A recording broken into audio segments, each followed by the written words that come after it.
आज 26 जानेवारी निमित्त आपण आज तिरंगा राईस बनवणार आहोत. तर चला बघूया तिरंगा राईस कसा बनवायचा. एका टोपामध्ये पाणी घेतलं आहे. तांदूळ स्वच्छ धुवून घेतले आहेत अगोदर. 1 चमच तूप टाकलं आहे. 2 लवंग, 2 काळी मिरी आणि तांदूळ स्वच्छ घेतलेला आहे तो आपण टोपात टाकत आहोत. आता टोपात टाकल्यानंतर 2-3 मिनटासाठी आपण भात शिजवून घेऊया. तांदूळ शिजवून घेऊया. त्यानंतर आपण काय करायचं, तांदूळ शिजलेला आहे आपला. तांदूळ शिजल्यानंतर आपण तो साईडला ठेवूया थोड्या वेळासाठी. त्याच्यानंतर मी एक कढई घेतली आहे. कढईमध्ये 1 चम्मच तूप टाकलं आहे. त्याच्यामध्ये 1 चम्मच तेलही सोडलं आहे आणि त्याच्यानंतर थोडंसं चिमूटभर जिरं टाकलं आहे. चिमूटभर जिरं टाकल्यानंतर आपण छानपैकी असं त्याला परतवून घेऊया. परतवून झाल्यानंतर आपण त्याच्यामध्ये कांदा टाकत आहोत. कांदा टाकल्यानंतर कांदाही चांगला लालसर होईपर्यंत परतवून घेऊया.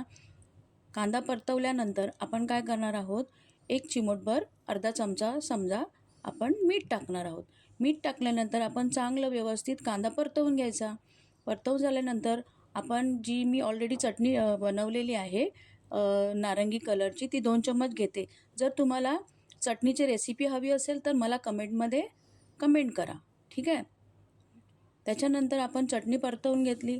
थोडंसं 1 चम्मच मी एक्स्ट्रा चटणी टाकलेली कारण रंग येण्यासाठी. त्याच्यानंतर मी चटणी परतवून घेतली आहे. परतवल्यानंतर आपण 1 बाऊल राईस घ्यायचा आहे, जो की आपण अगोदर शिजवून घेतला होता.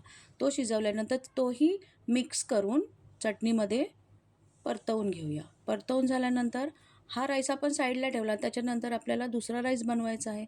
त्याच्यासाठी 1 चम्मच तूप घेतलं. त्याच्यानंतर 1 चम्मच तेल घेतलं आणि आपण थोडंसं चिमूटभर जिरं घेतलं परत.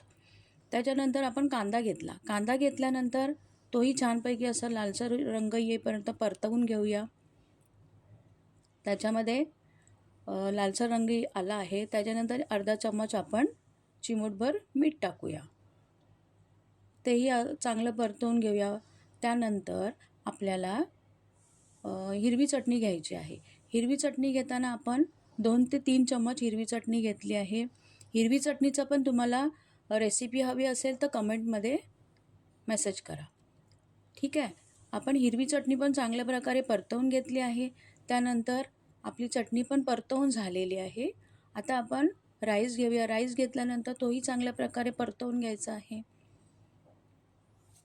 अशा प्रकारे आपण राईस परतवून घेऊया. राईस परतवून झालेला आहे आपला. राईस परतवल्यानंतर आपल्याला काय करायचं आहे, हा पण राईस आपण साईडला ठेवून घेऊया. त्यानंतर आपल्याला बाऊल घ्यायचा आहे. बाऊल घेतल्यानंतर त्यामध्ये आपल्याला बेसला ऑरेंज कलरचा आपण जो राईस बनवला आहे तो टाकूया. तो चांगला हलक्या हाताने दाबून घ्यायचा आहे. त्याची एक लेयर बनवून घ्यायची आहे. त्याच्यानंतर आपल्याला सफेद राईसचा एक लेयर बनवून घ्यायची आहे.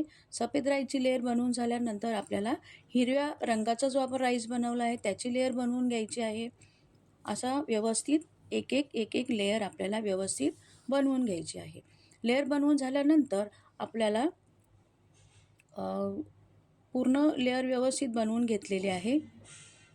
त्यानंतर आपण बाऊल एका प्लेटमध्ये व्यवस्थित पलटी करून घेऊया आणि प्लेट सजवून घेऊया.